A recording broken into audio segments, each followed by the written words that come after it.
Welcome student NPR study academy ਦੇ ਵਿੱਚ ਤੁਹਾਡਾ ਸਵਾਗਤ ਹੈ। ਸਟੂਡੈਂਟ ਅੱਜ ਆਪਾਂ ਦੂਜੇ ਯੂਨਿਟ ਦੇ ਉੱਤੇ ਪਹੁੰਚ ਚੁੱਕੇ ਹਾਂ। ਪਹਿਲਾ ਯੂਨਿਟ ਆਪਣਾ ਅੱਜ ਪੂਰਾ ਹੋ ਚੁੱਕਿਆ। ਅੱਜ ਆਪਾਂ ਕਲਾਸ 10ਵੀਂ ਦਾ ਦੂਜਾ ਯੂਨਿਟ ਜਿਹਦਾ ਨਾਮ ਹੈਗਾ ਹੈ ਪੋਲੀਨੋਮਲਸ, ਪੰਜਾਬੀ ਦੇ ਵਿੱਚ ਉਹਨੂੰ ਬਹੁਪਦ ਕਿਹਾ ਜਾਂਦਾ ਹੈ। ਐਕਸਰਸਾਈਜ਼ 2.1 ਕਰਾਂਗੇ। ਇਹਦੇ ਵਿੱਚ ਹੀ ਮੈਂ ਤੁਹਾਨੂੰ ਇਸ ਐਕਸਰਸਾਈਜ਼ ਦਾ ਜਿਹੜਾ ਬੇਸਿਕ ਬਾਰੇ ਵੀ ਜਿਹੜਾ ਉਹ ਤੁਹਾਨੂੰ ਮੈਂ ਦੱਸ ਦੇਵਾਂਗਾ। ਤਾਂ ਸਟੂਡੈਂਟ ਵੱਧਦੇ ਹਾਂ ਟੌਪਿਕ ਵੱਲ। ਤਾਂ ਚੈਪਟਰ ਦਾ ਨਾਮ ਸਭ ਤੋਂ ਪਹਿਲਾਂ ਆਪਾਂ ਦੇਖਦੇ ਹਾਂ। ਚੈਪਟਰ ਦਾ ਨਾਮ ਜਿਹੜਾ ਹੈ ਉਹ ਹੈਗਾ ਪੋਲੀਨੋਮਲਸ, ਜਿਹਨੂੰ ਪੰਜਾਬੀ ਦੀ ਕਹਿੰਦੇ ਨੇ ਬਹੁਪਦ। ਤਾਂ ਸਭ ਤੋਂ ਪਹਿਲਾਂ ਤਾਂ ਇਹ ਜਾਣਨਾ ਹੀ ਜ਼ਰੂਰੀ ਹੈ ਕਿ ਪੋਲੀਨੋਮਲਸ ਹੁੰਦਾ ਕੀ ਹੈ। ਤਾਂ ਧਿਆਨ ਦਿਓ, ਆਪਾਂ ਦੇਖਦੇ ਹਾਂ ਕਿ ਆਪਾਂ ਮੈਥ ਦੇ ਵਿੱਚ ਕੋਈ ਚੀਜ਼ਾਂ ਦੇਖਦੇ ਹਾਂ ਜਿਹੜੀਆਂ XY ਦੇ ਫਾਰਮ ਦੇ ਵਿੱਚ ਹੁੰਦੀਆਂ। ਜਿਵੇਂ ਇੱਧਰ ਧਿਆਨ ਦਿਓ, ਪੋਲੀਨੋਮਲ ਉਹ ਸਮੀਕਰਨ ਹੋਵੇਗੀ ਜਿਹਦੇ ਵਿੱਚ A ਦੀ ਥਾਂ 'ਤੇ ਕੋਈ ਵੀ ਇੰਟੀਜਰ ਹੋ ਸਕਦਾ ਹੈ, x² plus bx plus c बराबर 0 होगा। पॉलीनोमल बहुपद की होगा जिन्हें विच वो समीकरण x की पावर किसे एक पावर तो शुरू हो सकती है, चाहे सिंगल होवे, चाहे स्केयर होवे, क्यूब होवे, कोई भी होवे। पॉलीनोमल किसी भी पावर तो जिहड़ा शुरू हो सकती है। इत्थे जिहड़ा ABC है ये तुहाडे जिहड़े है कोई भी इंटीजर हो सकते हैं। इंटीजर की हुंदा है, मैं पिछली एक्सरसाइज दे विच दस्सिया होया वा। इंटीजर मतलब कोई भी प्लस वाली रकमां जां फिर कोई भी जिहड़ियां माइनस वाली रकमां। ते इत्थे ध्यान देण योग वाली गल ये है कि जिहड़ा A है तुहाडा वो जिहड़ा 0 नहीं हो सकता किहदे विच, पॉलीनोमल्स दे विच यानी बहुपद दे विच। तां पॉलीनोमल की डेफिनेशन मैं तुहानूं दस दित्ती है। उस तो बाद ये जिहड़ियां पॉलीनोमल है ये बहुत तरह दी हुंदियां। तां आपां क्लास 10वीं दे लैवल की गल करते हैं। तो इहदे विच आपां 3 तरह दीयां पॉलीनोमल्स बारे गलबात करनी है। तो सब तो पहले गल करते हैं इंग्लिश मीडियम नूं दसदे हां। पहली जिहड़ी पॉलीनोमल हुंदी है वो हुंदी है लीनियर पॉलीनोमल, जिन्होंने पंजाबी दे विच कहंदे रेखी बहुपद। वो हुंदा है जिहड़ी x की सिंगल पावर तो शुरू होवे इस तरीके दी, ठीक है। तो देखो x की पावर जिहड़ी है वो 1 है। तो ये की है लीनियर पॉलीनोमल है, जिन्होंने पंजाबी दे विच की कहंदा है रेखी बहुपद कहा जाता है। उस तो बाद ठीक उल्ट दो घाती समीकरण मतलब इंग्लिश दे विच क्वाड्रेटिक पॉलीनोमल, वो जिहदी पावर जिहड़ी x² तो शुरू होवे, ठीक है। x² तो बाद कुछ इस तरीके की। तो एक एक गल नोट करनी है, x की स्केयर तो शुरू हुई है तो उदों बाद च पावर जिहड़ी है वो डिक्रीज होई जानी, मतलब घटी जानी है। देखो x² है, फिर सिंपल कल्ली x आई है, फिर कॉन्सटेंट टर्म आई है, ठीक है। तो जिहड़ी पावर 2 तो शुरू होवे वो किहड़ी पॉलीनोमल है, क्वाड्रेटिक। पंजाबी लई दसदा जिहड़ी घात 2 तो शुरू होवे उहनूं की कहंदे आ दो घाती बहुपद कहा जाता है। तो इस तरह गल करते हैं क्यूबिक पॉलीनोमल की। तीजी फॉर्म है जिहड़ी अपनी, जिन्होंने पंजाबी दे विच कहंदा 3 घाती बहुपद। क्यूबिक पॉलीनोमल वो हुई जिहदी पावर जिहड़ी है 3 तो शुरू होवे, जिवें 4x दी क्यूब, उस तो बाद पावर घटनी है प्लस 3x दी स्केयर माइनस 2x बराबर 0। तो इधर देखो आप जो डेफिनेशन की गल की सी पॉलीनोमल दे विच, उन्हें क्या सीगा कि A आ चीज़, B जिहड़ी वो आ चीज़, C जिहड़ी है तुहाडी आ चीज़। तो A जिहड़ी 0 नहीं हो सकती। तो देखो A मैं किते भी 0 नहीं लिखी, ठीक है। तो इस तरह जिहड़ी अपनी ये डेफिनेशन भी इत्थों जिहड़ी है प्रूव हुंदी है। तो हुण स्टूडेंट आपां वधदे आ थोड़ा नैक्सट टॉपिक दे विच। तो देखो जिहदे विच x की पावर 1 होवेगी, तो देखो वो कित्थे अपने कोले लीनियर पॉलीनोमल है जिहदे विच x की पावर की है 1 है। इहदा मतलब की है कि x का रिजल्ट जिहड़ा है वो अपने कोले एक टर्म ही आवेगी, मतलब एक अखर ही आवेगा, ठीक है। जिवें तुसीं देख लो, जिवें x का रिजल्ट करना होवे तो 2x बराबर 3 परली साइड जाके माइनस हो जाऊगा।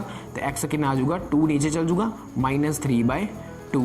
तो x के कितने रिजल्ट आए, ओनली एक रिजल्ट आया, ठीक है। इहदा मतलब की है कि नंबर ऑफ 0 मतलब एक नंबर ऑफ 0 ऑफ लीनियर पॉलीनोमल, सिफरां दी गिनती, ठीक है। सिफरां दी गिनती किहदी रेखी बहुपद की कितनी होगी, 1। लीनियर पॉलीनोमल की कितनी होगी, 1, क्योंकि x का रिजल्ट किया है 1 किया है। तो जी क्वाड्रेटिक इक्वेशन है यानी दो घाती बहुपद, ये देखो x² है, इसका मतलब अपने को x के कितने रिजल्ट आउणगे, 2 रिजल्ट आउणगे। x के कितने रिजल्ट आउणगे, 2 आउणगे। वो कुछ भी हो सकते A B, मतलब इत्थे बन के चलो, ठीक है। तो नंबर ऑफ 0 ऑफ क्वाड्रेटिक पॉलीनोमल, दो घाती बहुपद सिफरां की गिनती कितनी होंदी है, 2 होंदी है, याद रखना है। इस तरह ही ਤਿੰਨ ਘਾਤੀ ਬਹੁਪਦ यानी क्यूबिक पॉलीनोमल जिन्हें विच x की पावर किन्ने तो शुरू होंदी है 3 तो शुरू होंदी है। इहदा मतलब की है कि x दियां अपने कोल किन्नियां वैल्यूज़ आउणगियां 3 वैल्यू आउणगियां। मान लो A B C आउणगियां। किवें आउणगियां ये आपां नूं अगली एक्सरसाइज पता लगणगे भी इहदी किहड़ियां आउणगियां असल दे विच A B C थां ते आउणा की है।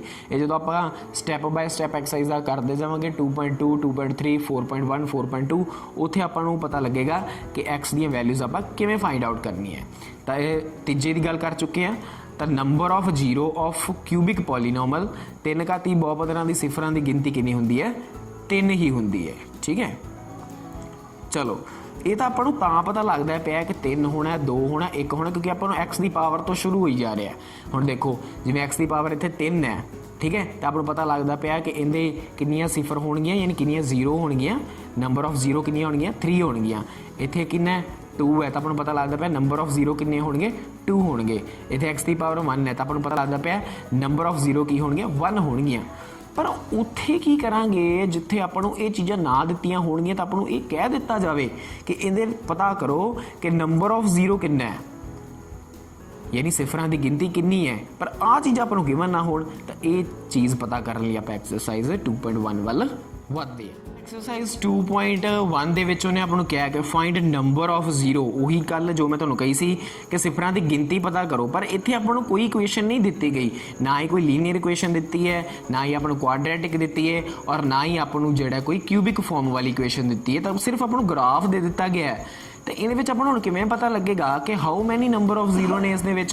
तो देखो तो उन्हें आपां नूं कहा कि फाइंड नंबर ऑफ जीरो। तो इधर ध्यान दिओ अपने को ग्राफ की जी एक्स एक्सिस होंगी है अपने को जोड़ा वाई एक्सिस होंगी है। तो आ जीरो होंगे जिन्होंने इंग्लिश के ओ ना लिखा जाता जिन्होंने कहा जाता है ओरिजन।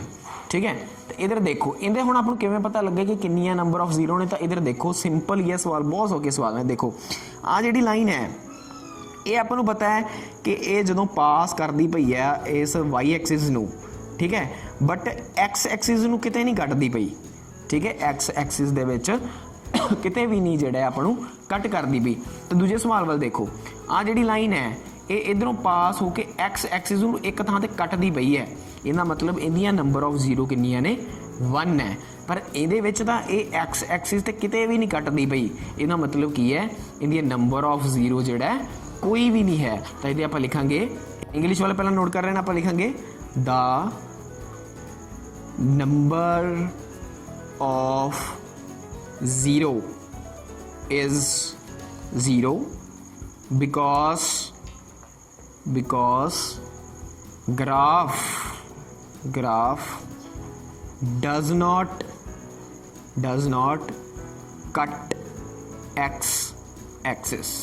ठीक है तो पंजाबी वाले लिखणगे सिफरां दी गिणती जीरो है क्योंकि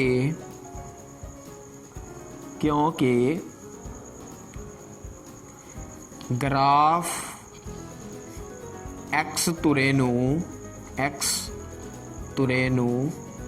कट नहीं कर रहा। लगी समझ। तो इसी तरह अपना बिल्कुल सेम डिटो सैकेंड सम है। सैकेंड सम के उन्हें की कहा कि find the number of zero आ टर्म। तो इधर देखो आ जी लाइन है अपनी जी अपनी इक्वेशन की लाइन है ये देखो वाई दे विचों लंघण तो बाद एक्स नूं जिहड़ा एक पॉइंट के उत्ते कट करती पई है एक्स नूं जिहड़ा वा एक पॉइंट ते कट करती पई है। इहदा मतलब की है कि इहदियां नंबर ऑफ जीरो कितनियां ने 1 है। तो इंग्लिश मीडियम वाले लिखणगे the number of zero is 1 because graph cut the x axis at 1 point only।